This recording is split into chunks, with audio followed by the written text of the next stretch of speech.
Yang berada di Washington DC, Amerika Serikat. Selamat malam waktu Jakarta, Patsy. Selamat pagi dari Washington DC. Baik, Patsy, ini Joe Biden semakin mendekati perolehan suara elektoral 270 guna mengamankan jalurnya menuju Gedung Putih. Lalu apa perkembangan terakhir di sana? Ya, sekarang ini dua negara bagian yang sedang benar-benar disorot, yaitu Pennsylvania dan Georgia. Pennsylvania itu 20 suara elektoral dan Georgia 16 suara elektoral. Jadi apabila Joe Biden memenangkan hanya salah satunya saja, ia akan menembus angka keramat 270, terutama karena ia juga diunggulkan di Nevada dan juga di Arizona. Untuk popular vote sendiri, jumlah suara yang sudah tertabulasi itu sudah lebih dari 4 juta warga Amerika Serikat lebih banyak memilih Joe Biden. Tapi seperti tentunya Anda tahu bahwa di Amerika Serikat tidak berdasarkan popular vote, melainkan berdasarkan suara elektoral yang dibagi-bagi per negara bagian sesuai dengan jumlah penduduk masing-masing negara bagian. Nah, jadi dua negara bagian tersebut saat ini sangat tipis sekali selisihnya. Joe Biden unggul di Georgia itu sekitar 1.000 suara dan kemudian di Pennsylvania beberapa ribu suara. Presiden Trump saat ini sedang melancarkan sejumlah gugatan hukum untuk menolak hasil perhitungan tersebut yang meskipun sampai sekarang ini belum selesai, mungkin baru nanti sore kita bisa mencapai hasil yang lebih jelas mengenai berapa banyak keunggulan suara yang dicapai oleh Joe Biden.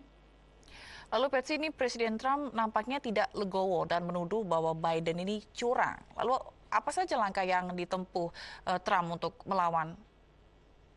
Ya, Anda benar bahwa Presiden Trump ini tidak legowo ya. Kelihatannya kemarin petang di Gedung Putih ia memberikan pernyataan dan dari situ ia menyatakan bahwa kubu Demokrat curang, kubu Demokrat berusaha merampas kemenangan dan ia menuduh yang dilakukan Partai Demokrat ini adalah dengan mengirimkan surat suara melewati yang ilegal ya. Padahal sebetulnya kita sudah tahu bahwa dalam undang-undang di negara bagian di Amerika Serikat ini boleh adanya mail-in ballots atau surat suara yang dikirimkan lewat pos. Dan memang kubu Demokrat itu jauh lebih banyak menggunakan fasilitas ini dibandingkan kubu Republik karena mereka lebih cemas dan lebih percaya akan bahaya pandemi coronavirus.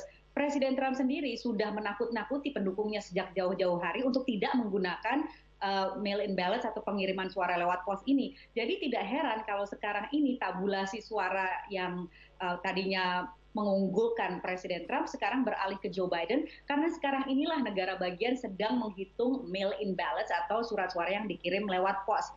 Itu dipermasalahkan oleh Presiden Trump. Selain itu ia juga menuduh adanya konspirasi lebih besar baik itu dari media, dari para petugas pilpres, penghitung suara dan sebagainya, sehingga ia melancarkan sejumlah gugatan hukum di beberapa negara bagian kunci termasuk Michigan, Georgia, Pennsylvania, dan meminta recount di Wisconsin. Harapannya adalah ini akan dibawa sampai ke Mahkamah Agung Amerika Serikat, di mana Presiden Trump berharap hakim-hakim konservatif, ada 6 orang hakim konservatif dibandingkan 3 hakim liberal, akan lebih simpatik terhadap dia dan memenangkan gugatannya. Tentu saja kita masih harus melihat bagaimana prosesnya lebih lanjut.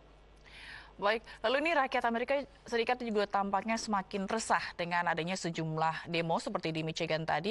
Lalu kapan mereka akan tahu secara pasti hasil Pilpres ini? Ya, jadi secara tradisi politik Amerika Serikat itu kalau misalnya sudah ada satu kandidat yang menembus angka keramat 270 suara elektoral, biasanya lawannya menelponnya mengucapkan selamat dan memberikan pidato konsesi atau pidato mengakui kekalahan, baru kemudian pemenangnya memberikan pidato kemenangan dan berusaha heal the nation, berusaha menyembuhkan luka-luka bangsa yang tercabik-cabik selama masa kampanye ini. Sepertinya tahun 2020 ini kemungkinan tersebut paling tidak sekarang ini tidak kelihatan ya. Jadi mungkin harus berlarut-larut, bisa sampai berminggu-minggu lewat pengadilan, lewat Mahkamah Agung, mengingatkan kita pada proses Pilpres tahun 2000 antara Al Gore dan George W. Bush yang hasilnya sampai 36 hari setelah Pilpres. Apakah akan begitu? Kita akan pantau terus. Baik, terima kasih Patsy Widakuswara atas laporan Anda dari Washington DC, Amerika Serikat.